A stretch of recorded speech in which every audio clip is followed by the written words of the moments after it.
In this section, we're going to start designing our UI by adding a header and a footer to our page. The very first thing we'll do is add a title to our application. So I'm going to go into the head of my layout and add a title of Multivision. Next, I want to add the header to my application. Now in a server-side rendered application, you would probably do this inside of your layout file, but since this is a client-side single-page application, I'm actually going to do this in the index file. So I'll go into my index file, and inside the main content block, I'm going to start by adding my header. I'll use a navbar, because I don't want this one to be inverse, and I want to fix it to the top. I'll add a container within here, and within that a navbar header. My first piece of content inside my header is going to be a link to the home page. Underneath that link, I want to add some subtext.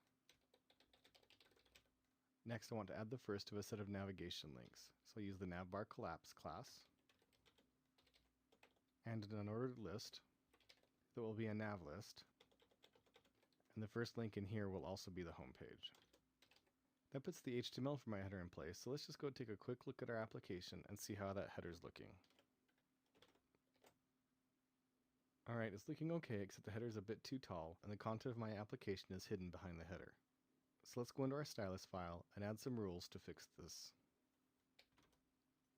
The first thing I'll do is push down the content of the body. Next, I'm going to squish that navbar a little bit. And next, I'll de-emphasize my subtext a little bit with a slightly grayer color than white. Now let's see how our page looks after these changes. Alright, that's looking a lot better. Now let's go in and add our footer.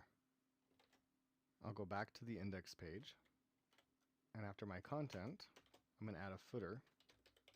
I want to center that text on it, and I'll give myself a copyright, and put in the name of our fictitious Multivision company. Now let's go check out our page again. Now that's looking okay, but I think I want to put a little line right above the footer. So I'll go back in to my style file. I'll pad in the footer just a little bit on either side, and then create the divider line. Now let's go back and see how the page is looking after these changes. Okay, that header and footer are looking pretty decent.